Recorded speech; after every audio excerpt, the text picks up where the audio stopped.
విద్యాసాగర్ గారు ఒక నిమిషం, మురళి గారు ఒక మాట చెప్పి మీరు కంక్లూడ్ చేయండి. What's your proposal to the government? Yes, నేను సిట్టింగ్ జడ్జి తో విచారణ జరపాలని మొదటే చెప్పాను. ఈ రోజు ఏమంటే ఇది సార్ ఒక్క నిమిషం కంక్లూడ్ చేస్తాను. ఇది ఒక ఆందోళనకరమైనటువంటి పరిస్థితి నెలకొని ఉంది. ప్రజల జీవితాల మీద, ముఖ్యంగా అత్యంత పేదవాళ్ల జీవితాల మీద తీవ్రమైనటువంటి ప్రభావం కలిగిస్తున్నటువంటి అంశం కాబట్టి ప్రభుత్వం కూడా దీనికి అత్యంత ఎక్కువ ప్రాధాన్యతనివ్వాలని నేను కోరుకుంటున్నది. నా స్పిరిట్ ని క్యారీ చేయకుండా ఏదో ఆలోచించడం కరెక్ట్ గా. నేను అనేది ఏమంటే ఇది ములకల చెరువు ఇబ్రహీంపట్నంకే పరిమితమైందా, యావత్ ఆంధ్ర రాష్ట్రంలో ఇది ఒక పెద్ద సమస్యగా ఉందా అన్న విషయాన్ని కూడా దృష్టిలో పెట్టుకొని పరిశీలన చేయాలి. రెండవ అంశం ఏంటంటే ఇట్లాంటివి తాగి ఈ రోజు మీరు అన్నారు, మీరు చెప్పింది 100% మంచి పాయింట్ చెప్పారు. చనిపోయినటువంటి వాళ్ళు ఎంతమంది ఈ కల్తీ మద్యాన్ని తాగి, అనారోగ్యానికి గురైనటువంటి వాళ్ళు ఎంతమంది ఐడెంటిఫై చేయాలి జిల్లాల వారికి అవసరమైతే. ఇప్పుడు 8, 9 ఇన్సిడెంట్లు గుర్తించారు కదా, వాటన్నిటిలో పరిశీలన చేయండి. చాలా ఈ పార్టీ ఆ పార్టీ వల్ల హోమ్ మినిస్టర్ గారు మంచి ప్రకటన చేశారని నేను మొదటే చెప్పాను కదా. ఈ పార్టీ ఆ పార్టీ అన్నటువంటి తేడా లేదు. కల్ప్రిట్స్ ఇప్పుడు అందరి ఉద్దేశం ఒకటే, మొదలవ్వాల్సింది కార్యాచరణ. రైట్, అజ్మల్ గారు వాట్స్ యువర్ టేక్ అండి? ఇప్పుడు దయచేసి నేను చెప్పేది పూర్తిగా ఇంటరప్షన్ లాగా వినండి. మీరు అడిగిన ఈ ఆఫ్రికా మూలాలు ఏంటి, అసలు వీళ్ళ బ్యాచ్, దీనికి విత్తనాలు ఎక్కడ మొదలైనవి అనేటువంటిది అడిగారు. మొదట్లో నేను నా ఫస్ట్ స్పెల్లో కొద్దిగా స్పర్శించాను.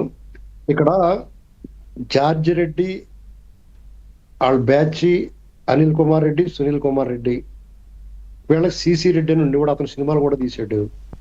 వీళ్ళందరూ రాజశేఖర రెడ్డి గారు జల్లిన విత్తనాలు. ఆ మొక్కలన్నీ బిషప్ మొక్కలే ఇవాళ బిషప్ ఫలాలను ఇస్తున్నాయి. వాళ్ళు దక్షిణాఫ్రికాలో అక్కడ వాళ్ళని శుభ్రంగా కొల్లగొట్టేసి కుటీర పరిశ్రమగా ఇంట్లో మనం సాంబార్ రసం వండుకున్నట్టు వండేసారు వాళ్ళు అక్కడ, ఈ నకిలీ మద్యం. దాని జగన్మోహన్ రెడ్డి అధికారంలోకి వచ్చిన తర్వాత ఈ దేశం నివ్వెరపోయేలాగా మిగతా రాష్ట్రాల ముఖ్యమంత్రులు కానీ ప్రభుత్వాలు కానీ వాట్ ఏ థాట్ అనేది సినిమాలు అంటారు చూసారా, అలాగా ఇతని పట్ల ఆశ్చర్యం, నిబిడాశ్చర్యం అంటారు శ్రీ గారు. అలాగైపోయారు, అందరూ దిగ్భ్రాంతికి గురయ్యారండి. అంటే ఇలాంటి ఆలోచన కూడా చేయొచ్చా? ప్రభుత్వమే తయారు చేసి ప్రభుత్వం మీద అమ్మి వాళ్ళ మనుషులనే పెట్టుకుని డిజిటల్ పేమెంట్ లేకుండా క్యాష్ అండ్ క్యారీ చేసి మొత్తం సొమ్ము 90% అసలు వీళ్ళు ఏం దర్యాప్తు చేశారండి? Non sense. 3,000 కోట్లు ఏంటండి, 1,00,000 కోట్లు తక్కువ ఉండదు వీళ్ళు దోపిడీ. ఇంకా పూర్తవలేదు కదా?